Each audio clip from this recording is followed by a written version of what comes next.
চতুর্থ শ্রেণীর প্রিয় শিক্ষার্থীরা, আরেকটি নতুন পর্ব নিয়ে তোমাদের মাঝে উপস্থিত হলাম। আর আজকের পর্বে আমি তোমাদেরকে দেখাবো দ্বিতীয় অধ্যায়ের 40 পৃষ্ঠার প্রশ্নের অঙ্কের প্রথম 3টি প্রশ্নের খুব সহজ সমাধান।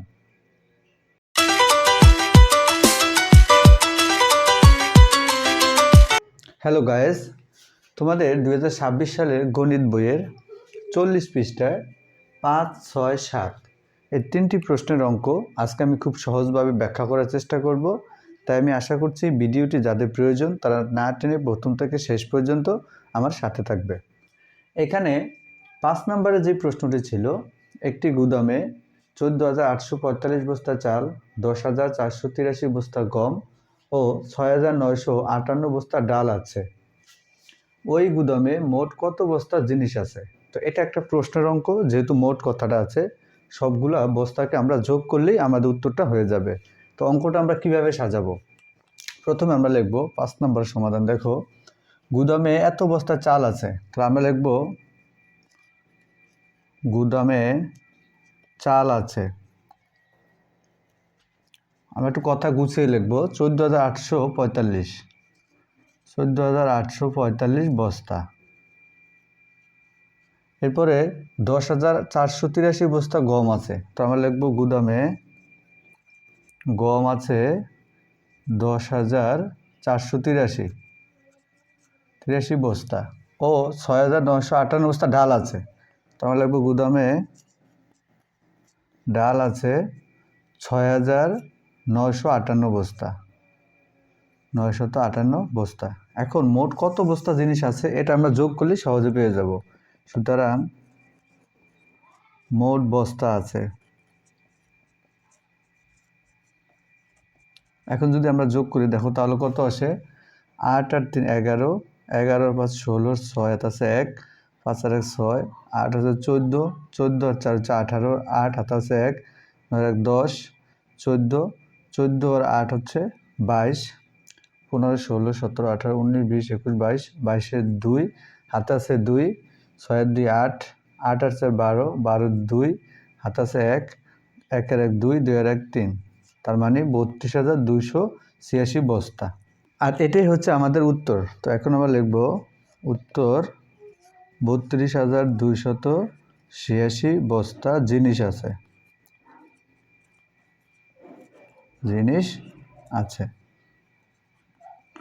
প্রিয় শিক্ষার্থীরা, এরপর যদি আমরা 6 নম্বর প্রশ্নটা খেয়াল করি, দেখো, এমন একটি সংখ্যা নির্ণয় করি যা 3,582 থেকে 475 বড়।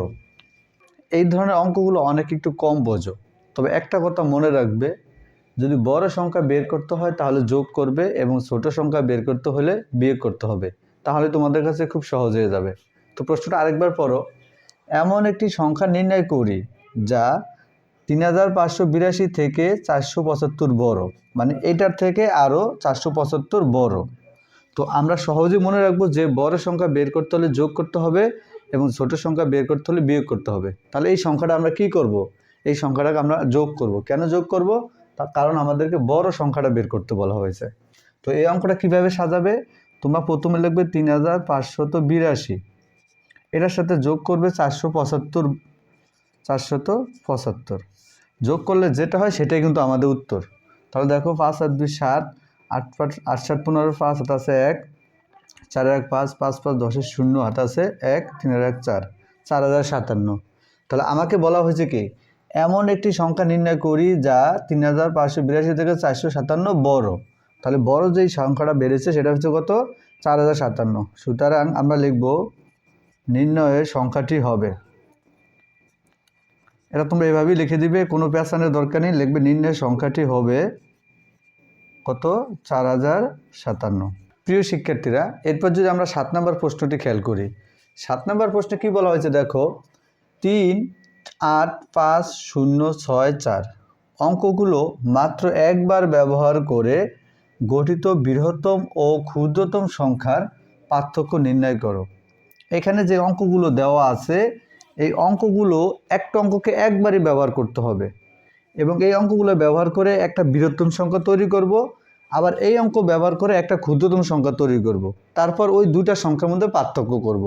তাহলে অঙ্কটা কীভাবে তোমরা সাজাবে? 7 নম্বর অঙ্কটা দেখো, 3 8, তোমরা কিন্তু আমি যেভাবে এখন দেখাচ্ছি এভাবে কিন্তু লিখবে 3 8 5 0 6 4 দ্বারা। এগুলোর মাঝে কিন্তু এই অঙ্কগুলোর মাঝে কিন্তু কমা দিতে হবে, যেহেতু এগুলো আলাদা এক একটা অঙ্ক, তাহলে এর জন্য প্রত্যেকটা অঙ্কের মাঝে কমা দিতে হবে। তাহলে 3 8 5 0 6 4 দ্বারা গঠিত বৃহত্তম সংখ্যা।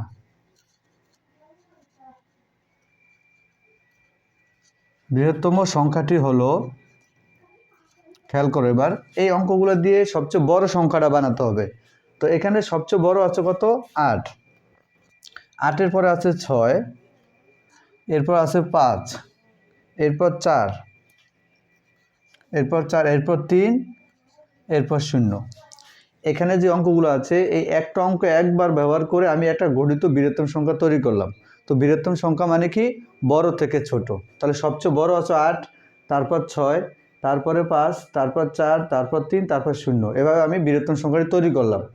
এবার আবার এই অঙ্কগুলো দিয়ে একটা ক্ষুদ্রতম সংখ্যা তৈরি করতে হবে। তো আবার লিখবো আমরা 3 8 5 0 6 4 দ্বারা গঠিত এই বৃহত্তমের সোজা নিচে লিখবে তোমরা ক্ষুদ্রতম। ক্ষুদ্রতম সংখ্যাটি হলো, আচ্ছা ক্ষুদ্রতম সংখ্যা মানে সবচেয়ে ছোট থেকে বড়।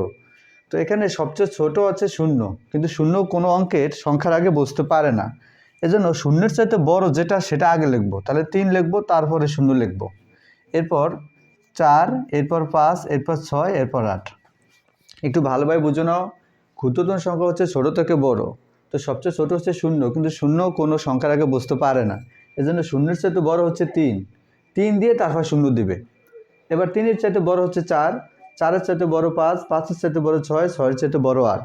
তাহলে আমাদের বৃহত্তম এবং ক্ষুদ্রতম সংখ্যাটা তৈরি হয়ে গেল, এবং এই দুটা সংখ্যার মধ্যে এখন আমাদেরকে পার্থক্য করতে হবে। তো পার্থক্য মানে কি?